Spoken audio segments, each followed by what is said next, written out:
오늘 영상에서는 삼천당 제약이 정말 엄청난 성장 잠재력을 가지고 있다고 하는데 그게 과연 어느 정도인지를 지난 영상보다 좀 더 구체적으로 파악합니다. 최근 BE 스터디 결과 발표로 기대감이 큰 당뇨 비만 치료제부터 시작해서 바이오 아일레아 시밀러, 저만제까지 삼천당 제약의 주요 3개 사업부를 각각 파악하여 합산 가치를 산출한 다음 삼천당 제약이 현재 은근히 바이오 업계와 국내 증시에서 왕따를 당하고 있는 상황까지 종합적으로 다뤄보겠습니다. 내용이 많아 시간을 절약해야 하니 사설 없이 바로 시작하겠습니다. 마지막에 말씀드리겠지만 저는 일단 회사와 연락은 되었지만 방침상 직접적인 답변을 받지는 못했습니다. 따라서 인터넷에 떠도는 삼천당 제약을 공부하시는 지하의 블로거분들과 과거 사측 발표 자료, 선대인 소장님의 자료 등을 기반으로 그 엄청나다는 SPS의 가치를 파악해보겠습니다. 먼저 불과 얼마 전 의학신문 기사에 따르면 삼천당 제약은 관련 시장 30% 점유율을 목표로 한다고 합니다. 그러나 이 목표 점유율은 의학신문에서 새롭게 밝혀진 정보는 아니고 1년 전에도 있던 말인데 과연 어느 시장을 대상으로 삼천당 제약이 30%를 점유하겠다는 것인지를 파악해야겠습니다. 일단 대상을 첨부한 전체 GLP-1 작용제 시장으로 놓고 보면 30% 점유 시 2030년 거의 100조 매출이고 이는 현실적으로 말씀드리기는 부적절하기 때문에 선 소장님께서 말씀하신 리벨서스 기준 5조 규모 시장을 기준으로 보겠습니다. 실제 해외 자료를 보더라도 리벨서스가 2024년 40억 달러의 수익을 창출했다고 하는데 이는 하나로 대략 5.5조 시장으로 연평균 17.9% 성장할 경우 2030년에는 123억 달러, 하나 17조 원 규모 시장을 전망합니다. 이것은 리벨서스, 그러니까 경구용 세마글루타이드에 국한된 시장 규모이며 앞서 사측에서 발표한 자료에 나오는 GLP-1 작용제 전체 시장 규모와는 차이가 있는 상대적으로 작은 시장에서의 논의입니다. 그렇다면 17조 시장에서 30%를 점유한다고 하면 2030년 기준으로 약 5조의 시장을 점유한다는 뜻이 됩니다. 그런데 삼천당 제약 탐방을 다녀온 블로거님의 후기에 따르면 SBS 로열티는 기본적으로 50대 50 프로핏 쉐어링 방식이라고 합니다. 50%가 기본이고 경우에 따라서는 그 이상도 가능한데 그렇다면 이 점유한다라는 표현의 맥락상 여기서 약 50%를 삼천당 제약이 가져간다고 하면 2.5조의 매출액을 인식하게 된다고 계산할 수 있겠습니다. 여기에 소장님 말씀에 따르면 보수적이라는 80% 영업이익률을 부여할 경우 약 2조 영업이익이며 영업이익률을 이보다 더더욱 보수적으로 부여해도 최종 결론에는 별 차이가 없을 것입니다. 산출한 영업이익의 멀티플을 20배수로 시가총액을 가늠해보면 셀트리온의 현재 시가총액인 40조 원 정도가 산출되는데 엄밀히 말하자면 2.5조 매출에 영업이익 2조 규모라면 우측의 셀트리온 재무 실적보다 월등히 좋은 수준입니다. 심지어 이것은 단순히 이 경구용 세마글루타이드 시장을 30% 장악했을 때의 논의이며 티르제파타이드나 경구용 인슐린, 리라글루타이드는 반영조차 하지 않은 것입니다. 그러니까 장기 투자 관점에서 볼 때 이 리벨서스 시장만으로도 업사이드는 엄청나며 투자할 가치는 충분하다는 결론을 내릴 수 있겠습니다.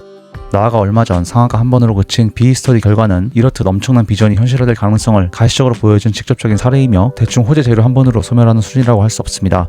이 모멘텀 역시 몇몇 언론사 직원들의 악의적인 기사 발행으로 차단된 바 있는데 이에 대해서는 잠시 후에 말씀드리겠습니다. 그렇다면 어쨌든 SBS 관련해서 대략적인 맥락은 알았으니 조금 더 구체적으로 보겠습니다. 아까 인용했던 삼천당 제약 후기에서 이분께서는 최근 뜨거운 주제인 삼천당 제약의 원료 조달에 있어 가진 강점이 무엇인지를 물어봅니다. 이에 대해 사측에서는 규모의 경제 효과에 따른 원가 절감 등을 말하는데 개인적으로는 이 의문이 해소되지 않는 것도 현재 밸류 관점에서 마이너스되는 부분이 굉장히 크다고 생각합니다.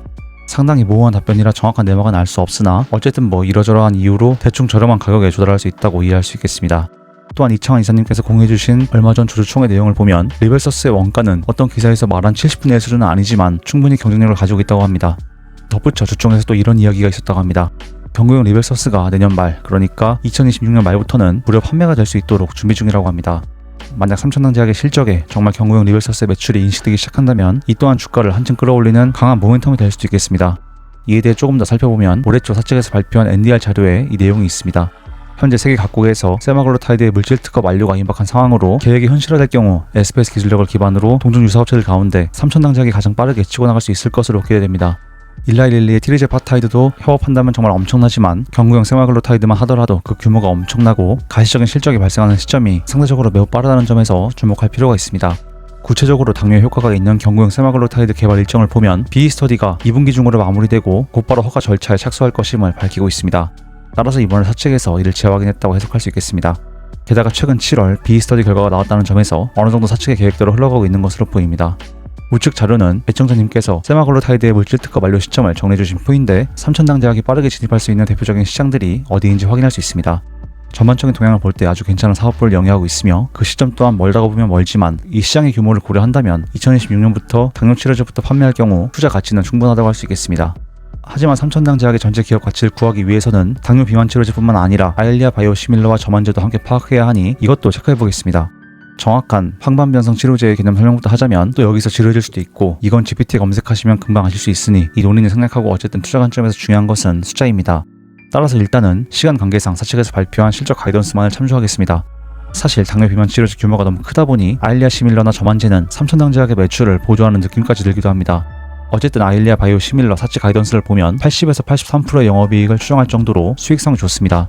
대규모 장치 산업인 2차전지와 다른 점은 2차전지는 매출 규모가 커짐에 따라 마진율이 드라마틱하게 개선되는데 이 아일리아 시밀러는 약 80% 일관된 영업이익률을 기대할 수 있다는 것입니다. 주가 관점에서는 글로벌 각 나라에 실제 제품이 판매되어 실적 발생이 언제부터인지가 중요한데 얼마 전인 7월부터 캐나다에서 판매가 시작되었으니 크지 않아도 하반기부터는 어느 정도 실적에 인식될 가능성이 있습니다. 다만 사측에서 밝힌 800억 영업이익을 올해 달성하기는 어려워 보이며 일본 풋모커가 승인도 모보임이 밝혀져 전반적인 일정은 이 계획보다 다소 지연된다고 해석하는 것이 타당해 보입니다. 하반기 실적만으로 올해 805억의 영업이익을 달성하기는 어려워 보이며 정확한 실적 규모는 하반기 아일리아 시밀러의 캐나다 매출을 봐야 알 수 있겠습니다. 다음 세 번째로 규모는 작지만 당장 삼천당 제약의 주가 수준이 4에서 5조 시총을 전전하는 상황에서 당기 실적과 모멘텀에 있어 중요한 저만제도 간략히 보고 넘어가겠습니다. 사측 목표에 따르면 저만제 예상 매출액은 점진적으로 증가하여 장기적으로는 영업이익 기준 약 1,000억 원의 수익성을 갖게 될 것이라고 합니다. 그러나 중장기 가이던스를 내는 것은 좋지만 이 부분에 있어서는 공시에서 알아볼 수 없도록 뒤죽박죽 섞어놓았기 때문에 이 목표를 올해 달성했는지 혹은 2026년에는 달성할 수 있는지 등이 불분명합니다. 사측에서 저는 유튜브 운영을 하고 있어 제 질문은 일절 받지 않겠다고 하니 이 두 사업부의 가이던스 변화나 달성 여부 등은 일반 주주분들께서 파악해주시면 감사드리겠습니다. 어쨌든 결론적으로 사측에서 발표한 실적 가이던스상 두 개 사업부 합산치를 자료와 같이 도표로 만들어 보았습니다. SPS 당뇨 비만 치료제도 물론 엄청난 잠재력을 가지고 있다는 점에서 굉장히 중요하지만 상대적으로 단기적 관점에서는 아일리아 시밀러와 저만제도 어느 정도 실적이 발생한다면 당장의 재무 상황을 크게 개선해줄 수 있다는 점에서는 의미가 있습니다. 다만 아일리아 시밀러와 저만제의 실적 발생 시점은 밀릴 가능성이 있으며 이 가이던스가 다소 낙관적인 전망인 것으로 보이기도 해서 2026년에 2,000억 영업이익을 달성할 수 있을지는 미지수입니다. 그러나 삼천당 제약에게는 무엇보다도 엄청난 매출액을 발생시킬 가능성이 있는 당뇨 비만 치료제 실적이 가장 중요하고 실적이 찍히기 전이라도 어느 정도 사업의 윤곽이 드러난다면 동사의 가치가 재평가받을 것을 기대해 볼 수 있겠습니다. 첨부한 도표에서 2018년 당뇨 비만 치료제의 가치는 연평균 17.9% 성장하는 경구용 세마글루타이드 시장을 삼천당 제약이 30% 점유한다는 가정과 50% 수익 배분을 기반으로 산출하였습니다. 그런데 여기까지 들으시면 여러분들께서는 제가 지금 무슨 약을 팔고 있다고 생각하실지도 모르겠습니다. 사실 이게 지금 시점에서는 가장 큰 문제이기도 합니다. 주주총회에서 IR 양부장도 수십조 매출을 말해도 믿지 못한다고 합니다. 세마글루타이드 경구제만 성공시켜도 셀트리온의 실적을 아득히 상회하게 되며 어떤 관점으로는 삼성바이오로직스의 실적마저도 뛰어넘게 됩니다. 그러나 이것이 끝이 아니고 여기에 일라이릴리아와의 협업 가능성이 제기되는 티르제파타이드, 경구용 인슐린 등등을 합산할 경우 그 실적 규모는 아예 계산조차 할 수 없을 지경입니다. 따라서 멋지고 훌륭한 기업인 것은 분명합니다. 그렇게 멋지니까 지금의 주가 따위는 신경 쓸 필요가 없고 주주들이 사든가 말든가 아무 관심이 없다면 모르겠지만 그게 아니라면 당연히 IR이 굉장히 중요합니다. 그러나 소장님 말씀처럼 삼천당 제약은 갑자기 돌변했고 모든 소통을 차단하며 오직 기자와 애널리스트들과만 소통하고 있습니다. 그러나 삼천당 제약이 그렇게 사랑하는 첫 번째, 기자들은 저런 기사를 써대며 주가 폭락을 견인합니다. 둘째로 끊임없이 러브콜을 보내는 애널들에게 삼천당 제약은 마치 금기어가 되어 그 누구도 입에 올리고 있지 않습니다. 즉 삼천당 제약은 이 회사의 가치를 알아줄 생각조차 없는 사람들만을 대상으로 하는 IR에 총력을 기울이겠다고 하는 것입니다. 참으로 대단한 사업을 운영하고 잠재력도 정말 큰 것은 알겠지만 정말 이 회사가 끈질기게 구해야 하는 여의도에서 계속 지금처럼 삼천당 제약을 왕따시킨다면 IR팀의 존재 이유 자체가 사라집니다. 모든 시간을 쏟는 언론과 증권사에서 좋은 코멘트를 해주기만을 기다려야 하기 때문입니다. 역시 이 회사도 구시대적인 발상에 갇혀 트래픽의 힘을 전혀 활용하지 못하는 것 같습니다. 따라서 이 경우 정직하게 데이터나 눈으로 볼 수 있는 숫자로 증명해야 하는데 최근 흐름을 보니 2차전지와 마찬가지로 결과가 나와도 나오는 대로 까일 가능성도 있어 보입니다. 실제로 이번 비스터디 결과와 같이 훌륭한 데이터를 공개했지만 악의적 공격을 감내해야 했습니다. 주총 자료를 보면 사측에서는 뉴시스나 이데일리 기사들에 대해 굉장히 억울해하고 있는 것처럼 보이지만 스스로 이런 사태를 자초하고 있다는 느낌까지 듭니다. 실제로 삼천당 제약이 악의적 보도로 까일 때 변호해주고 동사의 비전을 알리는 주체는 기자와 애널이 아닌 선대인 소장님을 비롯한 여의도 밖의 사람들이었습니다. 따라서 개인적으로는 회사가 주가 빠지는 것을 간절히 원하는 것이 아니고서야 피와 식별을 좀 제대로 했으면 하는 바람도 있으나 닿을지는 모르겠습니다. 즉 삼천당 제약은 앞으로도 계속 풍문과 괴담에 시달릴 위험에 노출되어 있으며 회사도 그러한 가능성을 계속 키우고 있기 때문에 이 부분은 장기 투자는 몰라도 단기 트레이딩 관점에서 주의가 필요할 것으로 보입니다. 어쨌든 그렇다면 오늘 내용을 종합적으로 정리해보겠습니다. 삼천당 제약의 그 성장 잠재력만큼은 바이오 시가총액 1위를 달성할 가능성이 보일 만큼 엄청난 기업입니다. 세마글루타이드 경구제만 해도 사측 목표를 달성할 경우 시가총액 40조의 셀트리온, 나아가 70조의 삼성바이오로직스보다 높은 실적이 기대됩니다. 아일리아 시밀러, 저만제, 티르제파타이드, 일라이릴리아와의 협업 가능성을 전부 논의로 하더라도 그렇게 볼 수 있기 때문에 이러한 실적 달성의 가능성은 더 높다고 할 수 있습니다. 그러나 이 실적 수정치가 너무나도 크기 때문에 실현 가능성에 대한 의문이 드는 것도 당연합니다. 따라서 IR이 중요하지만 동사는 다소 황당한 전략을 펼치고 있으며 더욱이 삼천왕제약은 증권가로부터 철저히 왕따를 당하고 있기 때문에 간절하게 기자와 애널들에게 알아봐달라고 호소하지만 이것이 어느 정도로 유효할지는 미지수입니다. 비스터디 결과까지 보여줬음에도 회사가 그렇게 애지중지하는 기자들은 이게 사기라고 떨고 있는데 저도 주주로서 이렇듯 여의도에 어필하는 전략이 성공했으면 좋겠습니다. 어쨌든 장기적 관점에서는 굉장히 좋은 기업임은 분명합니다.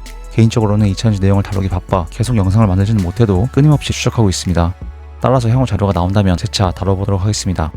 그렇다면 오늘 영상은 이 정도에서 마무리하려고 합니다. 마침에 혹시 구독과 좋아요 한 번씩 눌러주시면 앞으로도 이러한 제 공부 자료들을 계속 받아보실 수 있습니다.